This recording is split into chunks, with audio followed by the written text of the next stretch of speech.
नमस्कार, लाइव बिहार देख रहे हैं आप। आपके साथ मैं स्नेहा गुप्ता। ये साल चुनावी साल है और ऐसे में हम चर्चा कर रहे हैं कि आखिरकार किन महिला उम्मीदवारों को टिकट मिलेगी और किन की टिकट कटेगी। हमने पिछले वीडियो में भी चर्चा किया कि आखिरकार जेडीयू की कौन कौन सी महिला उम्मीदवार है जिनकी टिकट इस बार चुनावी साल में कट जाएंगी।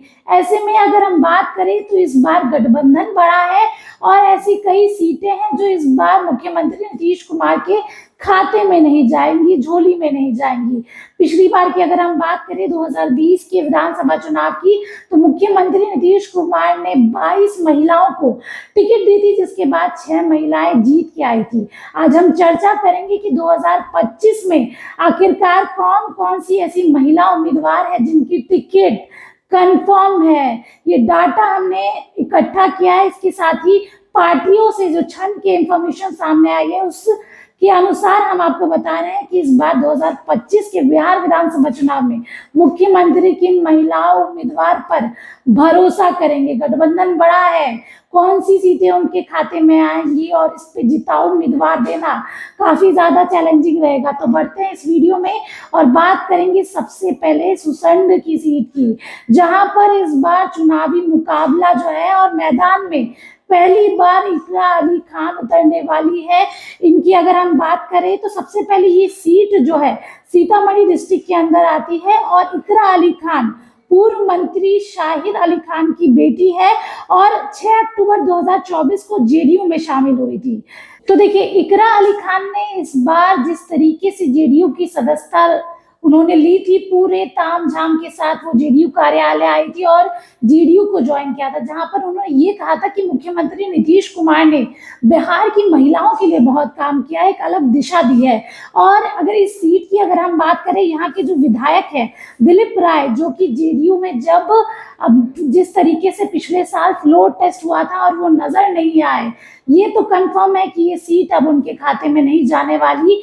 ये सीट अब इकरा अली खान के खाते में है और इस बार 2025 के बिहार विधानसभा चुनाव में मुख्यमंत्री नीतीश कुमार इन पर भरोसा करेंगे। अब बढ़ते हैं अगली सीट की ओर और बात करेंगे बरियारपुर की सीट की। मंजू वर्मा, ये बेगूसराय लोकसभा क्षेत्र में आता है और इनकी सीट जो है और ये टिकट इनकी 50-50% आप मान सकते हैं कि कंफर्म है भी और नहीं भी। 2020 में जिस तरीके से मुख्यमंत्री नीतीश कुमार ने इन पे भरोसा जताया था, हालांकि ये हार गई, उसके बावजूद भी इस बार भी मुख्यमंत्री नीतीश कुमार इन पर भरोसा कर सकते हैं।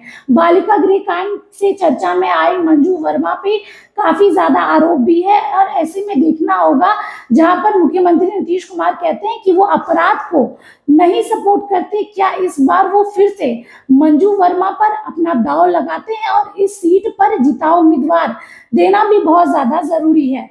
अब बढ़ते हैं अगली सीट की ओर और बात करेंगे बेलागंज की सीट की। बेलागंज से इस बार जो उपचुनाव के नतीजे आए उसमें मनोरमा देवी जीत के सामने आए और मनोरमा देवी की टिकट कंफर्म है। गया लोकसभा क्षेत्र के अंदर आता है और लोकसभा चुनाव में जिस तरीके से अगर हम बात करें, यहाँ के जो विधायक थे वो सांसद बन गए, जिसके बाद इस सीट पर उपचुनाव हुए, कांटे की टक्कर हुई क्योंकि जन स्वराज भी मैदान में था और मनोरमा देवी जीत के सामने आई और ये कंफर्म है कि उनको इस बार भी मुख्यमंत्री नीतीश कुमार 2025 के बिहार विधानसभा चुनाव में टिकट देंगे। अब बढ़ते हैं अगली सीट की ओर और बात करेंगे केसरिया की सीट की, जहां पर शालिनी मिश्रा भी विधायक है, पूर्व चंपारण जिले में आता है और वहां की अभी विधायक जो शालिनी मिश्रा है, अगर हम उनकी बात करें तो जेडीयू में काफी एक्टिव रहती है, मुख्यमंत्री नीतीश कुमार की काफी करीबियों में से भी जानी जाती है। पिछली बार इनको काफी अच्छे वोट आए थे, 40,219। जो इनके विरोधी कैंडिडेट थे संतोष कुशवाहा, उनको 30,990 वोट आए थे और उस दौरान लोक जनशक्ति पार्टी रामविलास, क्योंकि चिराग पासवान ने सीधे तौर पे अपने कैंडिडेट उतारे थे और कई जगह वोट काटे थे, तो उस दौरान राम शरण प्रसाद यादव को टिकट दिया था चिराग पासवान ने, और वहां पे वो 18,904 वोट लेके आए थे। लेकिन ये सीट इस बार भी शालिनी मिश्रा के खाते में ही जाएगी, क्योंकि अपने क्षेत्र में काम भी कर रही है और ये छनकर खबर सामने आ रही है। अब बढ़ते हैं अगली खबर की ओर और बात करेंगे बाबू बड़ई सीट की। ये सीट भी काफी दिलचस्प है, क्योंकि मीना कामत को दोबारा मुख्यमंत्री नीतीश कुमार मौका देने वाले हैं। मधुबनी जिले के अंतर्गत आता है, वो अभी यहाँ की विधायक है।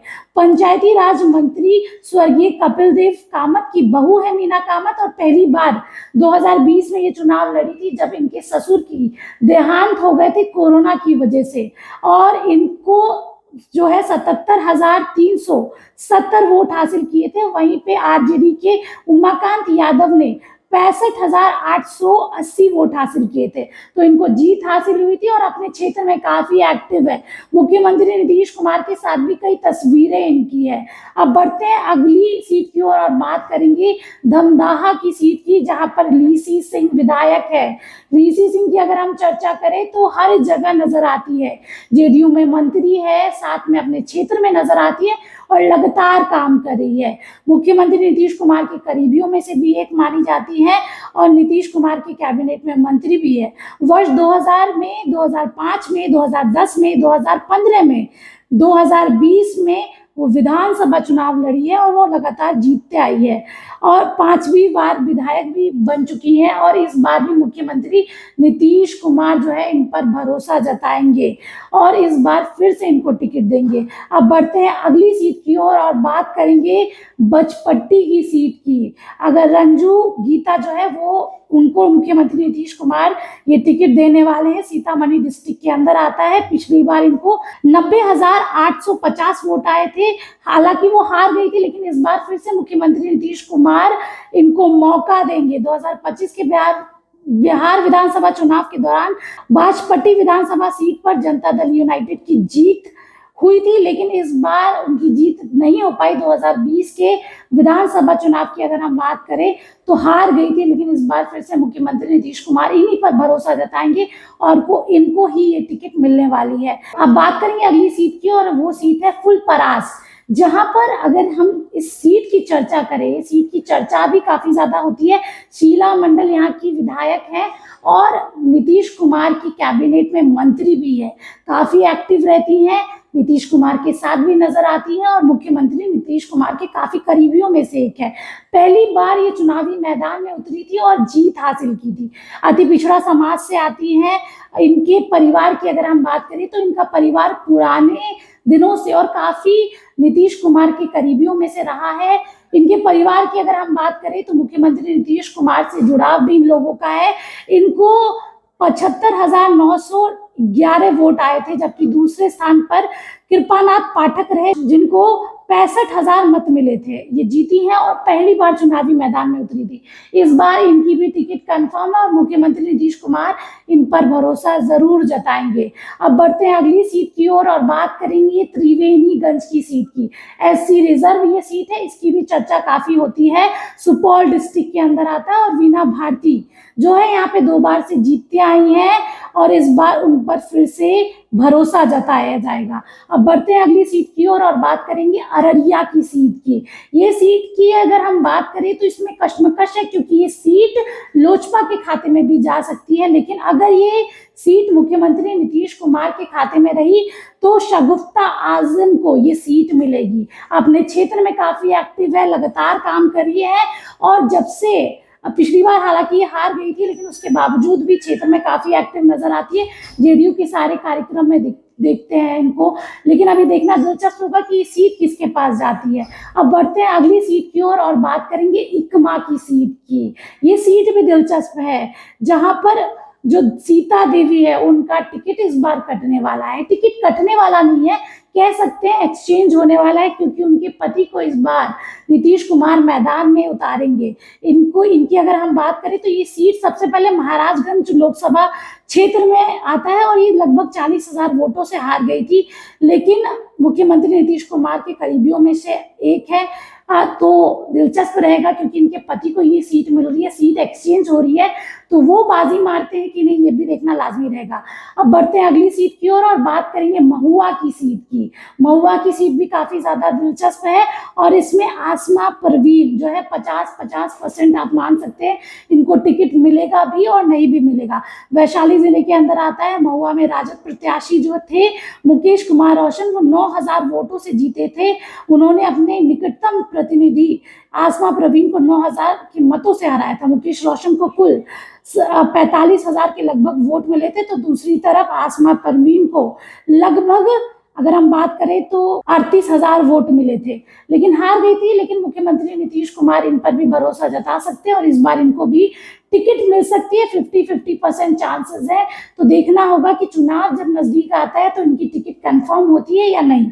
अब बढ़ते हैं अगली सीट की ओर और बात करेंगे समस्तीपुर की सीट की।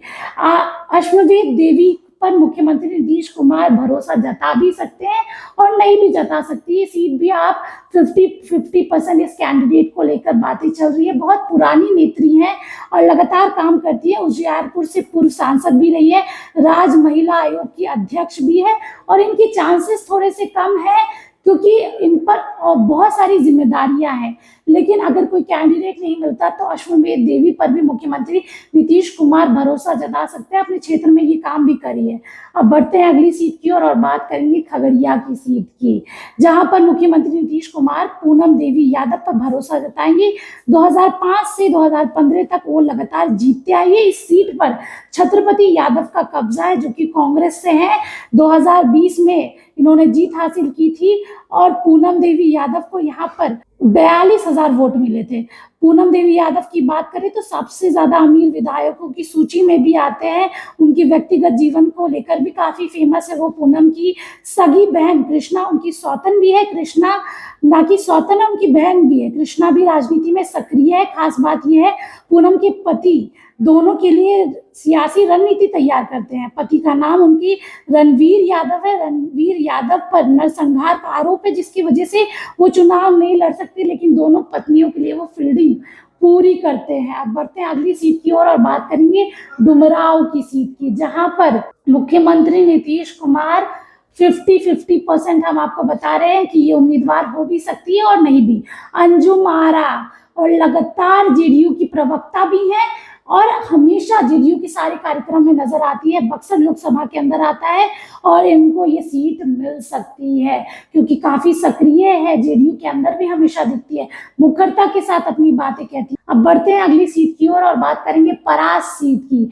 ये सीट भी अपने आप में बहुत दिलचस्प है क्योंकि इस सीट पर वो उम्मीदवार उतरते हैं जिनकी चर्चा हमेशा ही, जब तेज प्रताप यादव की चर्चा होती है तब इनकी चर्चा होती है। चंद्रिका राय जो कि पूर्व मुख्यमंत्री के बेटे भी हैं। पिछली बार जब यहाँ चुनाव लड़े थे तो हार गए थे। उनकी बेटी को भी उन्होंने प्रचार प्रसार में लगाया था, उसके बावजूद भी हार गए थे। तो इस बार मुख्यमंत्री नीतीश कुमार, उनकी बेटी और तेज प्रताप यादव की, जहां पर केस चल रहा है कोर्ट में तलाक का, उनकी पत्नी, अभी हम कह सकते हैं उनको, ऐश्वर्या राय पर दांव लगा सकते हैं।